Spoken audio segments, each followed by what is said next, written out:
Excellencies, ladies and gentlemen, welcome once again to Asian Vision Dialogue. Today, I'm Srinu and I'm pleased to be here with you to moderate our discussion. And we're going to explore the Belt and Road Initiative, BRI, and its upcoming 10th anniversary of the summit. And over the past 10 years, we have known that BRI has facilitated the signing of the numerous cooperation agreements resulting in over 3,000 projects and nearly $1 trillion investment. So joining us today is Dr. Chiang Vanrat, President of AVI. He will share his view regarding the upcoming Belt Road Forum for International Cooperation and also the potential opportunity of Cambodia from attending this summit.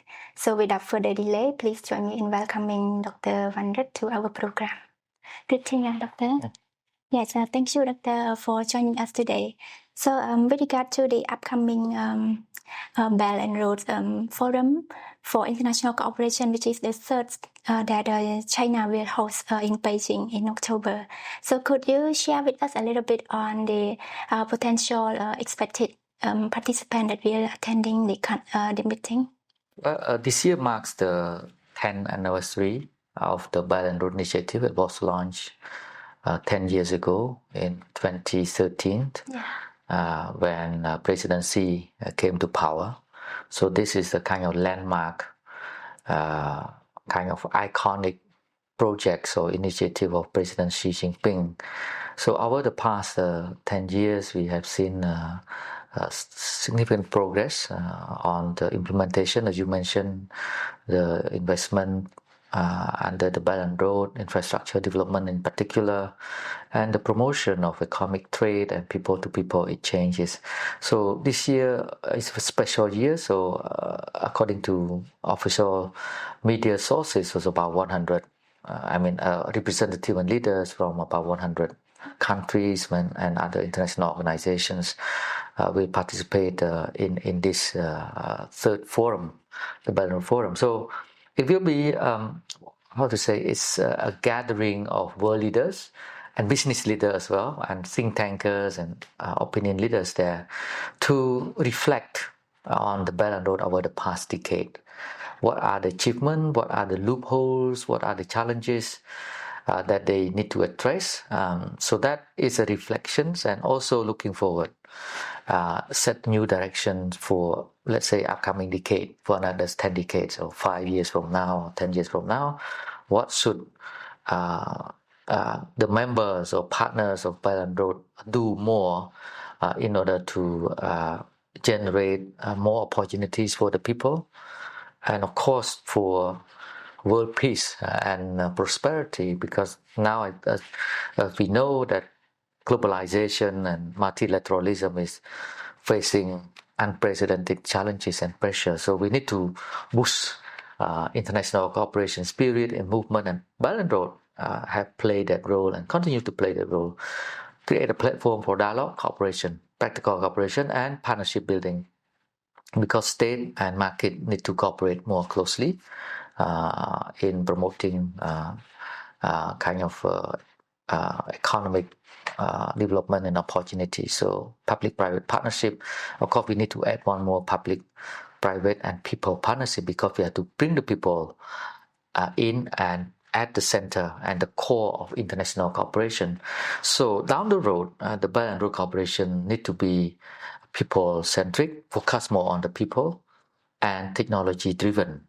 Technology is a broad concept, but I think at the upcoming summit, maybe a lot of discussion on emerging technology, digital transformation, and digital zero cooperation on digital platform. So that would be interesting to observe the new dimension of the Belt and Road, which is shifting toward more of a digital economy. Yes, thank you, Doctor, for your kind sharing. So, in terms of Cambodia, what are the potential opportunity for Cambodia when we attend this summit, the upcoming summit, both multilateral and bilateral relations? Well, Cambodia have been one of the key supporter of the Belt and Road since the beginning, and we also one of the kind of co-founding member of the AIIB, Asian Infrastructure Investment Bank. So Cambodia very consistent in supporting the Belt and Roads because we see it as opportunities, a great opportunities for Cambodian economy by connecting our national development plan. So previously rectangular strategy and now a pentagonal strategy. So how we can build synergies between this our pentagonal strategy with the Belt and Roads in order to optimize the resources and create more positive outcomes, positive impacts. So this is the new can be regarded as a new era of the Belt and Road, and also a new era for Cambodia National Development Goal. And we also stress on technology, human capital, and technology. So the human capital means that our people need to be educated and healthy. Healthy, educated people is the defining factor of nation building. So Cambodia need to build international cooperation, including the Belt and Road, in order to promote our human resource development, capacity building, institutional building, and obviously technology transfer. And technology transfer is not enough. We need to have the capacity to absorb technology. That's why capacity building is very important. And I hope that China will invest more efforts in building Cambodian capacity to absorb new technology, to adapt to new technology and use it for social economic developments. And cooperation and digital transformation, I think, can be one of the key pillars moving forward. All right. Thank you, Doctor. That's very comprehensive and insightful. So looking at some of the notable achievements and like some of the success story of Cambodia in terms of BRI cooperation, could you highlight a little bit on that? Yeah, so many examples and so many projects that can be connected to Belt and Road in Cambodia. But I just would like to take example of the expressway connecting Phnom Penh and Sihanouk Vale, right? We used to spend how many hours? 5 hours? For 5 hours. Now only 1.5 or 2 1.5 or 2 hours. So it reduces a lot of cost and time, right? That is very important. And I think Cambodia are very happy with these expressways, and it promote the flow of goods and people movement as well. So this infrastructure very critical in social economic development Cambodia. And we're going to open the new airport in Siem Reap, right?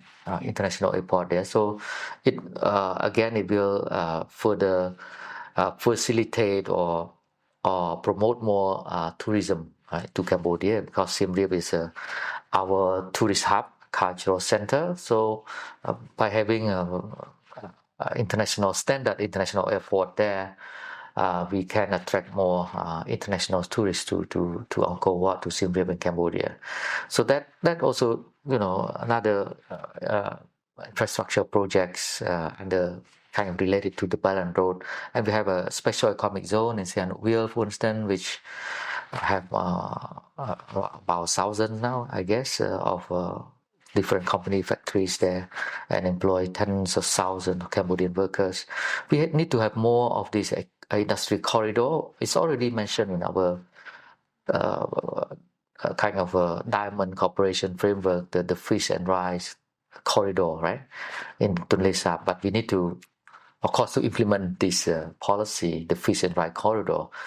And then another industry corridor, cultural corridors, we can explore all this together under the framework of Belt and Road, because Cambodia wishes to become a gateway and also a bridging state in the Mekong regions.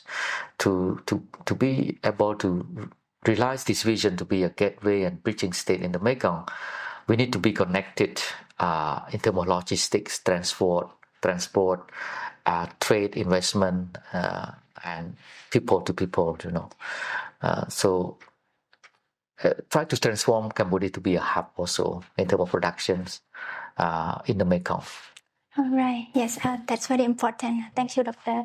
So despite of some criticism of the BRI projects, so what effort that can be taken, or any key priority or area of focus that you would like to highlight in order to promote sustainable development under the BRI framework? Well, I think a lot of criticism relating to the lack of transparency, right? So I think we need to improve transparency to increase the quality of BRI projects in Cambodia. And of course, BRI is not only the hard infrastructure, but also a soft infrastructure such as trade, investment promotion, perception of the people toward Cambodia. Because we are facing problem of perception, Chinese a bit scared of Cambodia, but that just bad news spread so fast, but so many good news that we need to also to promote, so to shape people perception that Cambodia is a safe place for Chinese tourists and investment and so on. But we need to do our parts too, to reduce the crime, online gambling, for instance, that leads to a lot of crimes and this kind of human trafficking. So on our part, we need to improve this kind of our measure to crack down on crimes, online gambling, etc., so that the Chinese tourists feel safe to come to Cambodia. Right? We need to be kind of evidence on the ground in order to promote our country as a destination for Chinese tourists. So and then healthcare, also part of the Belt and Road. During the pandemic, you can see a cooperation under the Belt and Road project on healthcare, how to address the pandemic together. And a new dimension that I would foresee in the coming years and decades is a stronger cooperation on climate change. Climate change adaptation and mitigation, because now I think more frequency of natural disasters which connected to changing climate. So we need to cooperate in this field, also capacity building, especially how to address this kind of climate change issue and those kind of natural disasters. So there's a new area that we need to focus on, right? Under the framework of the Belt and Road and Cambodia-China cooperations. So I would propose to, as I said earlier, technology transfer and digital transformation, human capital developments, and the establishment of various corridors, industrial corridors, cultural corridors, or fish and rice corridors, any corridors that we can work together so that Cambodia can be a gateway, a bridging state or hub of the Mekong. Okay, yes, thanks very much, Doctor. So I think we have covered all for today. Thanks again, Doctor, for sharing your insight for our dialogues. Thank you very much. That's very productive discussion for Excellencies, ladies and gentlemen. Asian Vision Dialogue has now come to an end. Thank you for tuning in. I hope to see you next time.